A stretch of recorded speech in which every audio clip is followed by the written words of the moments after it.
안녕하십니까. 2월 17일 토요일 마가복음 6장 14절에서 29절 말씀입니다. 이에 예수의 이름이 드러난지라 헤롯 왕이 듣고 이르되 이는 세례 요한이 죽은 자 가운데서 살아났도다. 그러므로 이런 능력이 그 속에서 일어나느니라 하고 어떤 이는 그가 엘리야라 하고 또 어떤 이는 그가 선지자니 옛 선지자 중에 하나와 같다 하되 헤롯은 듣고 이르되 내가 목배인 요한 그가 살아났다 하더라. 전에 헤롯이 자기가 동생 빌립의 아내 헤로디아에게 장가 든 거로 이 여자를 위하여 사람을 보내어 요한을 잡아 옥에 가두었으니 이는 요한이 헤롯에게 말하되 동생의 아내를 취한 것이 옳지 않다 하였습니다. 헤로디아가 요한을 원수로 여겨 죽이고자 하였으되 하지 못한 것은 헤롯이 요한을 의롭고 거룩한 사람으로 알고 두려워하여 보호하며 또 그의 말을 들을 때 크게 번민을 하면서도 달갑게 들음이더라. 마침 기회가 좋은 날이 왔으니 곧 헤롯이 자기 생일에 대신들과 천부장들과 갈릴리의 귀인들로 더불어 잔치할세 헤로디아의 딸이 친히 들어와 춤을 추 헤롯과 그와 함께 앉은 자들을 기쁘게 한지라. 왕이 그 소녀에게 이르되 무엇이든지 내가 원하는 것을 내게 구하라 내가 주리라 하고 또 맹세하기를 무엇이든지 내가 내게 구하면 내 나라의 절반까지도 주리라 하거늘. 그가 나가서 그 어머니에게 말하되 내가 무엇을 구하리까.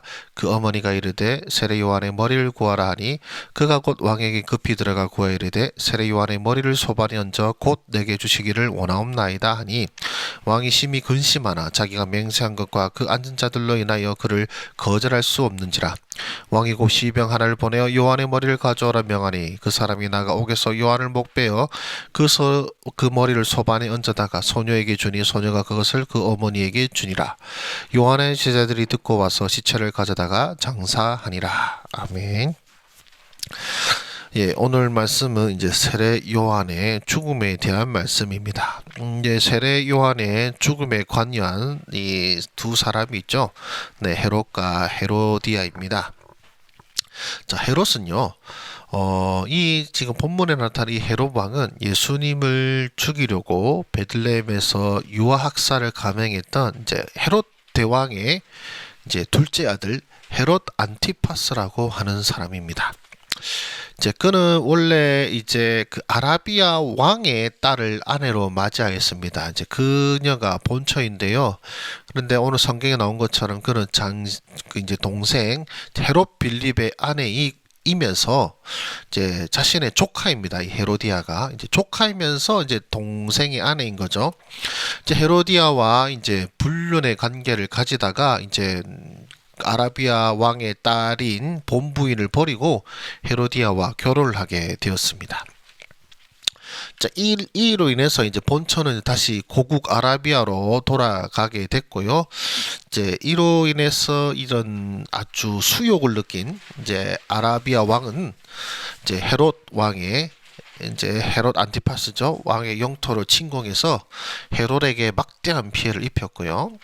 이제 이 사건으로 이제 헤롯의 권력도 이제 무너지고 흔들렸고, 그리고 이제 주후 39년입니다. 이때 이제 칼리굴라 황제로부터 왕의 칭호를 얻기 위해서 로마에 갔다가 이제 헤롯 아그리파 1세 이제 조카입니다. 헤롯 아그리파 1세 이제 조카인데 그의 고소로 때문에 이제 그 지금의 프랑스 리옹의 유배를 가서 거기에서 죽음을 맞게 됩니다. 예.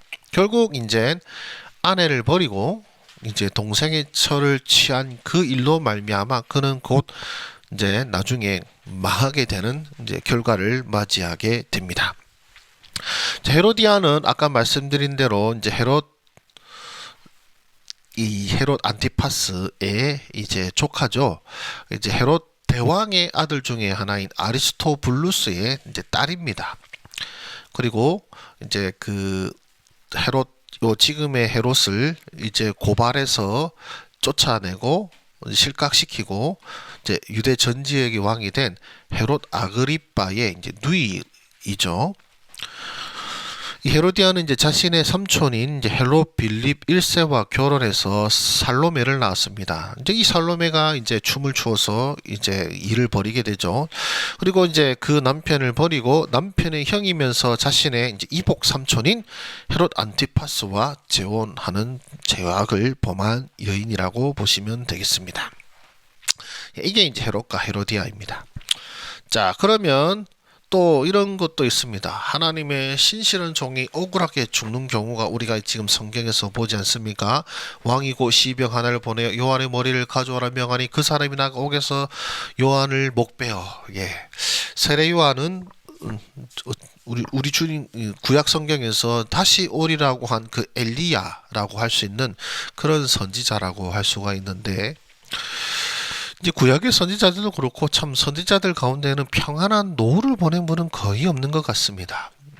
죽임 당하고 박해당하고 핍박받는 것이 바로 하나님께서 보내신 종들의 모습이었죠. 일상이었죠.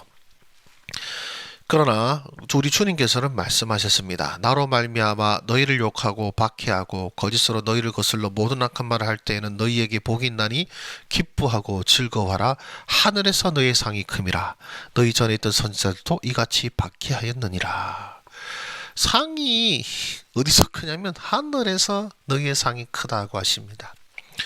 우리는 우리의 어떤 봉사와 헌신, 그리고 우리의 믿음으로 말미암아 이 땅에서 상 받는 자들이 아니라 하늘에서 우리의 상을 받기를 기다려야 되는 사람들입니다. 그러니까 이 생에서, 이 짧게 끝나는 이 생에서 주께서 우리에게 상 주실 수도 있죠. 그러나 주님께서 우리에게 주시고자 하는 상은 바로 저 하늘에서 영원토록 우리에게 주시고자 하는 상이 우리 주님께서 정말로 주고자 하시는 것입니다. 그래서 왜 내가 이렇게 봉사하고 헌신하고 주를 위해 살았는데 왜 나를 이렇게 힘들게 하십니까가 아니라 도리어 하늘의 상을 주실 것을 오히려 기대하면서 이 땅의 잠깐의 삶에서 받을 상보다 하늘에서 영원토록 누리는 상이 더 복되다라는 생각을 가지고 우리가 고난에 임하였으면 좋겠고요. 또 우리는 또 이 신실한 종이 악인에게 죽임당하는 모습 속에서 또 뭘 볼 수 있냐면은 사실 헤롯이 요한의 말을 듣고 이제 번민하였지 않습니까?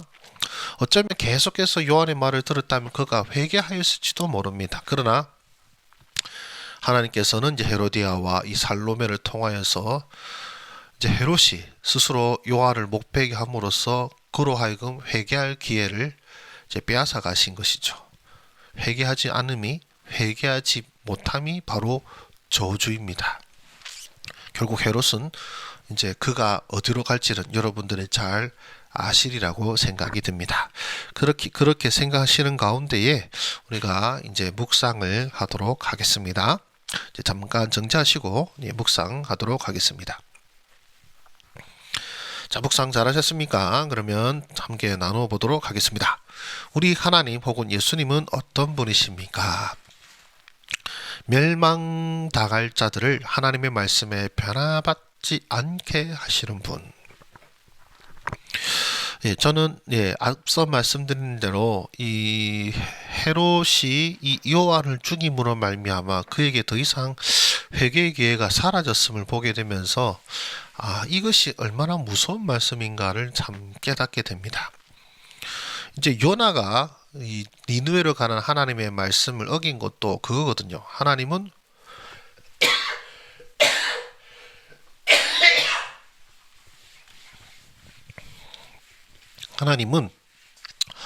회개하면 용서해 주시는 분이시기 때문에 느느웨 사람들로 하여금 회개하지 않도록 하기 위해서 그가 다시스로 도망을 쳤습니다.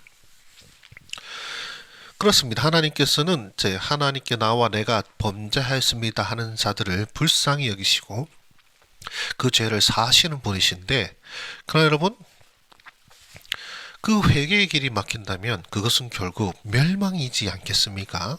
그래서 이 헤롯은 요한을 죽임으로 말미암아 그는 하나님의 말씀을 듣지 못하고 변화받지 못하고 결국 멸망을 당할 자의 길에 서게 되었던 것입니다. 그리고 악인의 깨가 의인을 망하게 하는 것 같지만 사실은 악인을 멸하는 길로 만드시는 분. 이것도 일맥상통한 게겠죠. 자, 헤로디아와 샬로메를 이 꾀로 말미암아 이제 세례 요한이 죽임을 당하였습니다만은 그러나 결국 그것이 무엇을 이끌게 되었습니까? 헤롯이 죽임 당하고 또 그들의 권력도 이제 끝을 맺게 되는 사건을 맞이하게 될 것입니다.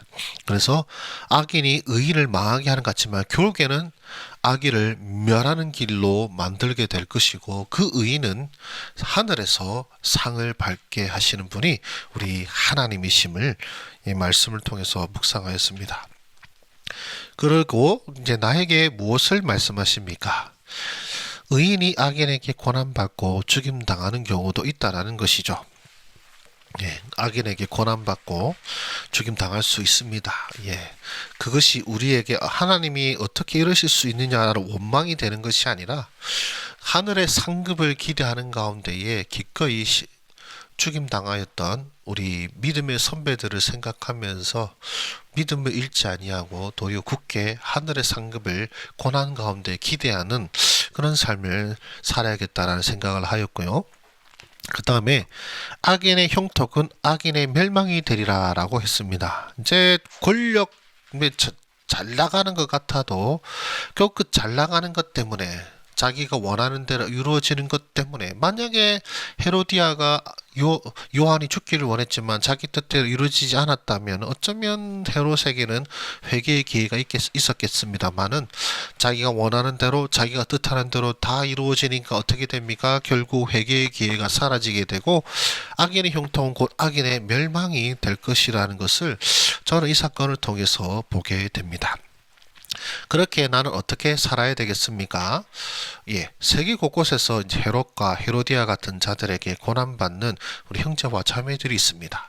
그들을 위해서 기도해야겠다는 생각이 듭니다. 이제 물론 기도 계속 이전에도 계속 기도하고 있었지만 정말로 이분들이 하늘의 상급을 바라는 가운데 끝까지 인내하게 하시고 그들을 핍박하는 자들에게는 주여 합당한 벌을 신원하여 주시기를 기도하고 또 계속해서 그렇게 기도해야겠다는 생각을 하였고요.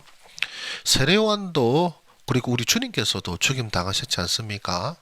그렇다면 세례 요한의 절반도 안 되는 나 예수님 앞에서는 내 발끝 때만도 못한 내가 어찌 그런 고난받는 것을 이상하게 여겨야 되겠습니까? 예, 고난받는 것을 이상하게 여기지 말고 오히려 고난 가운데서도 담대하게 바른 말씀하시고 또 주의 뜻에 따라 순종하셨던 우리 믿음의 선배들을 본받아 고난 가운데서도 믿음 잃지 아니하고 충성되이 살아야겠다. 이렇게 저는 다짐하게 되었습니다. 여러분의 묵상은 어떠하셨습니까? 어떤 요한이 죽임 당하는 것이 여러분에게 무거운 짐으로 오는 것이 아니라 거기에 있는 악인의 멸망과 또 하늘의 상급을 주시는 우리 주님을 기대하는 믿음으로 오늘 말씀을 이해하시고 또 묵상하시기를 바랍니다. 기도하고 마치겠습니다. 은혜가 풍성하신 하나님 아버지 감사합니다.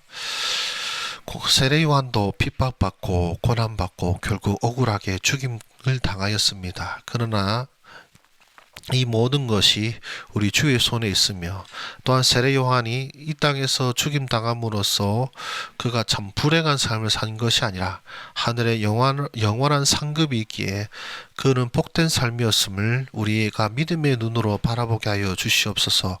정말로 주님, 우리 그리스도인들은 하늘나라가 없으면 참 불쌍한 사람임에 틀림이 없음을 보게 됩니다. 살아서는 고난받고 억울하게 죽임 당하였는데 죽은 후에 아무것도 없다면 참 얼마나 불쌍한 인생이겠습니까?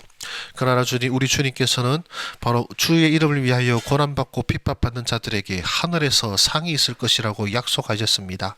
주여, 우리 형제와 자매들 바로 주님의 상급을 기대하는 가운데에 이 땅에서의 어떤 상급이 보이지 않는다 할지라도 마음에 슬퍼하고 괴로워하고 낙심하는 것이 아니라 고난 가운데도 인내하고 주의 뜻에 순종하는 가운데에 하늘의 상급을 바라는 우리 모두가 되게 하여 주시옵소서. 어제 우리 수련회 가운데 함께 하심을 감사드립니다. 하나님의 더 놀라웠고 풍성한 은혜를 기대하게 하여 주시기를 원하옵고 모든 말씀 예수님의 이름으로 기도드립니다. 아멘. 예, 수고하셨습니다. 또 평안한 하루 되시기를 바랍니다. 감사합니다.